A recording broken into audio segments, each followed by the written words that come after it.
सन् 2016मा एकजना चिनिया राजदूतले अन्डमान टापुको विषयलाई लिएर एउटा धम्कीपूर्ण प्रतिक्रिया व्यक्त गरेका थिए। उनले भविष्यमा अन्डमान र निकोबार टापुको स्वामित्वमा कसैले हस्तक्षेप गर्न सक्ने चेतावनी दिएका थिए। उक्त अभिव्यक्ति सार्वजनिक भएको केही समयपछि नै चिनिया जासुस जहाज भारतीय क्षेत्रमा जासुसी गरिरहेको अवस्थामा पक्राउ परेको थियो। सन् 2022 सेप्टेम्बरमा अर्को एउटा जासुसी जहाज हिन्द महासागरमा फेला परेको थियो। यस्तै अर्को घटना सन् 2021मा हम्बनटोटा बन्दरगाहमा पनि भएको थियो। भारतको सिमाना नजिकै चीनको एउटा जहाज समातिएको थियो। यो वर्ष समातिएको जहाजमा भने सामान्य वस्तु नभएर आणविक पदार्थ फेला परेको थियो। हिन्द महासागरको क्षेत्रमा रहेका अन्डमान र निकोबार नामक यी साना टापुहरूमा त्यस्तो के छ जसलाई आफ्नो बनाउन चीन अहिले मरिहत्ते गरिरहेको छ। दर्शकवृन्द, आउनुहोस् आजको यस श्रृङ्खलामा हामी हिन्द महासागरमा रहेका अन्डमान र निकोबार नामक दुईवटा साना टापु बारेमा विशेष चर्चा गर्नेछौँ। हिन्द महासागरमा रहेका अन्डमान र निकोबार नामक दुईवटा साना टापु भारतीय सिमानाभित्र पर्नुको पनि लामो इतिहास रहेको छ। यिनै टापुमा भारतीय स्वतन्त्रताको दोस्रो सबैभन्दा ठूलो लडाईँ लडिएको थियो। यी दुई टापुको इतिहास सन् 1050बाट सुरु हुन्छ। त्यति बेला चोला राजवंशीले यी टापु पत्ता लगाएको थियो भने पहिलो पटक यी टापु भारतीय भूमिसँग जोडिएका थिए। त्यसपछि मेडिवल युगबाट यी टापुमा मराठा साम्राज्यले शासन गर्यो। तर सन् 1889मा मराठालाई पराजित गरेर ब्रिटिसहरूले यसलाई आफ्नो नियन्त्रणमा लिए र ब्रिटिसहरूले त्यहाँ पिनल कोलोनी अर्थात् कालापानी जेल स्थापना गरे। त्यो जेल निर्माण गर्नका लागि उनीहरूले वरिपरि रहेका जङ्गल विनाश गर्न थाले। त्यसपछि स्थानीय बासिन्दाले त्यसको निकै विरोध गरे। त्यही कारण ब्रिटिस र स्थानीय जातिबीच झडप पनि भए, तर ब्रिटिसहरू त्यहाँबाट फर्कन चाहेका थिएनन्। त्यसैले सन् 1859मा स्थानीय जनजातिले ब्रिटिसहरूलाई त्यहाँबाट लखेट्नका लागि लडाईँको सम्पूर्ण तयारी गरेका थिए। तर त्यही उनीहरूलाई धोका भयो। उनीहरूले जुन स्वतन्त्रता सेनानी दुधनाथ तिवारीलाई शरण दिएका थिए, उनैले गएर ब्रिटिसहरूलाई लडाईँको सम्पूर्ण योजनाका बारेमा जानकारी दिएका थिए। त्यसपछि ब्रिटिसहरूले धेरै ठूलो आक्रमण गरे र त्यो आक्रमणमा धेरै अन्डमानवासीको मृत्यु भयो। तर अन्डमानवासीले पनि ब्रिटिसहरूलाई निकै कडा जवाफ दिएका थिए। त्यो लडाईँलाई दि ब्याटल अफ एबरडिन भनिन्छ। त्यो भन्दा पनि दुःखद र दर्दनाक घटना एन्डमानवासीमाथि दोस्रो विश्वयुद्धमा घट्यो, जब जापानले यी टापुलाई आफ्नो नियन्त्रणमा लियो। ती टापु भारतको भूभाग थिए र त्यसलाई नेताजी बोसले स्वतन्त्र बनाएका थिए। त्यही स्वतन्त्र भारतको पहिलो सरकार स्थापना भएको थियो र उक्त स्वतन्त्रताका लागि अन्डमानवासीको निकै ठूलो बलिदान थियो। जब जापानी सेनाले उक्त टापुलाई ब्रिटिसहरूको कब्जाबाट आफ्नो नियन्त्रणमा लिए, तब उनीहरूले स्थानीय जनजातिमाथि अत्याचार गर्न र लुट्न थाले। त्यो नरसंहार रोक्न प्रयास गर्ने चिनिया सैनिकहरूलाई पनि जापानी सेनाले तडपाई मारेका थिए। उक्त अन्डमान नरसंहारलाई होम्फ्रे ग्यान्ज म्यासेकर भनिन्छ। उक्त नरसंहारमा 2000 भारतीयलाई जापानी सेनाले दर्दनाक तरिकाले हत्या गरेका थिए। त्यो घटना भएको 2 वर्ष नबित्दै ब्रिटिसहरूले उक्त टापु फिर्ता लिए। तर सन् 1946मा भारत स्वतन्त्र हुने घोषणा भयो। उक्त घोषणापछि यी टापुको विषयलाई लिएर ब्रिटेन, पाकिस्तान र भारत बीच खिचातानी सुरु भयो। ब्रिटेन उक्त टापु आफूसँगै राख्न चाहन्थ्यो, किनकि उसले त्यसको रणनीतिक महत्त्व बुझेको थियो। ब्रिटिस रक्षा मन्त्रीले पनि यस्तै माग गरेका थिए। यति मात्रै होइन, भाइसजी माउन्टब्याटनले त नेहरूसँग उक्त टापु भाडामा समेत मागेका थिए, तर नेहरूले दिन मानेनन्। अर्कोतिर उक्त टापु पूर्वी पाकिस्तान नजिकै रहेको हुनाले पाकिस्तानले पनि आफ्नो हुनुपर्ने दाबी गरिरहेको थियो।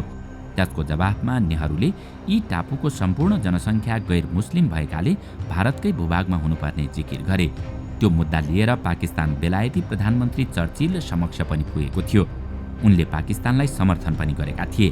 तर यी टापुको भागबण्डा गर्ने जिम्मेवारी पाएको इन्डो बर्मा कमिटीले भने ती टापु भारतलाई दियो। यसरी यी टापु भारतले पुनः फिर्ता पायो। यी टापु फिर्ता पाएको केही वर्षसम्म भारतले त्यहाँ त्यति धेरै सैनिक तैनाथ गरेको थिएन। तर सन् 1965मा भारतले त्यस क्षेत्रमा सैनिकको सङ्ख्या बढायो, किनकि त्यति बेला इन्डोनेसियाले अन्डमान र निकोबार टापुमा आफ्नो स्वामित्व दाबी गरेको थियो। त्यो टापु आफ्नो हुने लोभमा सन् 1965मा भएको भारत पाकिस्तान युद्धमा इन्डोनेसियाले पाकिस्तानको समर्थन गरेको थियो।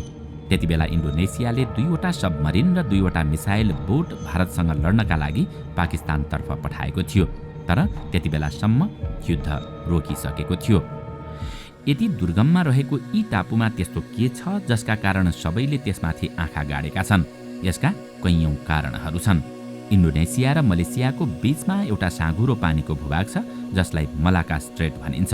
मलाका स्ट्रेट चीनका लागि पनि त्यत्तिकै महत्त्वपूर्ण छ, किनकि पूर्वी एसिया र मध्यपूर्वी एसिया जोड्ने सबैभन्दा छोटो मार्ग मलाका स्ट्रेट नै हो। सीधा भाषामा भन्ने हो भने चीनको 80% तेल मलाका स्ट्रेट भएरै आउने गर्दछ। यस्तै चीनको 60% व्यापार पनि यही मार्गबाट हुने गर्दछ। चीनको अर्थतन्त्रको अधिकांश हिस्सा यही मार्गमा निर्भर छ। अन्डमान र निकोबार टापु मलाका स्ट्रेटको प्रवेश बिन्दुमा नै रहेका छन्। त्यसकारण भारतले यी टापुबाट मलाका स्ट्रेट हुँदै ओहोरदोहोर गर्ने जहाजको अनुगमन गर्न सक्छ र युद्धको समयमा चीनबाट आउने जहाजलाई रोक्न पनि सक्छ।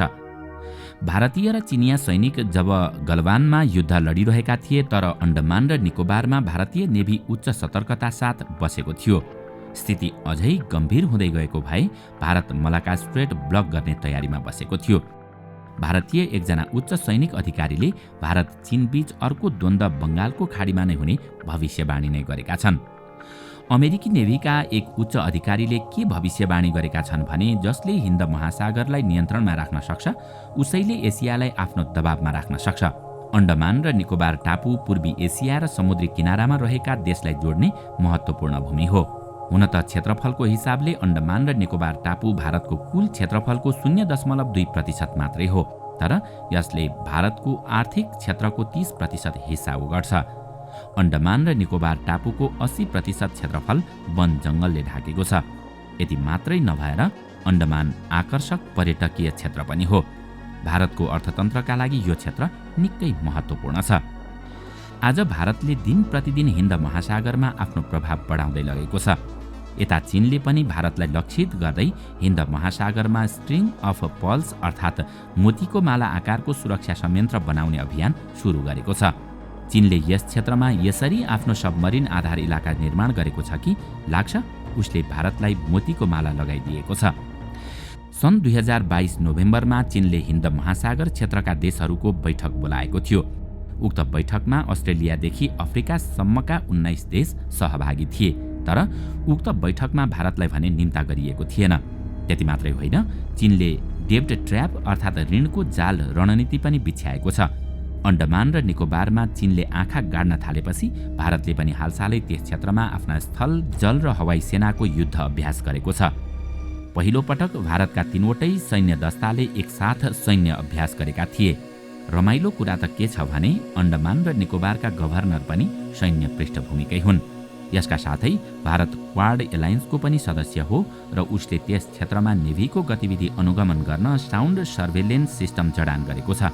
भारतले पनि अन्डमान र निकोबारमा आफ्नो शक्ति बढाउनका लागि 2वटा बलियो रणनीति तय गरेको छ। पहिलो छ the necklace of diamond strategy. यो चीनको स्ट्रिङ अफ पर्ल्स स्ट्र्याटेजीको जवाफमा ल्याइएको हो। दोस्रो छ डबल फिस हुक स्ट्र्याटेजी। भारतले हिन्द महासागरमा 2वटा फिस हुक जस्तो देखिने सुरक्षा संयन्त्र निर्माण गरेको छ। अर्कोतर्फ भारत अन्डमानमा $1.3 बिलियन खर्च गरेर गहिरो बन्दरगाह निर्माण गरिरहेको छ, जुन हम्बनटोटा र सिङ्गापुर बन्दरगाह भन्दा पनि विशाल हुनेछ। दर्शकवृन्द, आजको श्रृङ्खला तपाईलाई कस्तो लाग्यो हामीलाई कमेन्टमा अवश्य बताउनुहोला। साथै आजको श्रृङ्खला तपाईलाई राम्रो लाग्यो भने लाइक तथा सेयर गरी हाम्रो च्यानललाई सब्स्क्राइब गर्न नभुल्नुहोला र साथमा रहेको बेल आइकन पनि थिच्नुहोस् ताकि हामीले अपलोड गर्ने नयाँ भिडियोको जानकारी सबैभन्दा पहिला तपाईलाई प्राप्त होस्। आजका लागि यति नै। अर्को भिडियोमा अझै रोचक तथ्य लिएर आउने नै छौँ। तबसम्मको लागि बिदा दिनुहोस्। नमस्कार।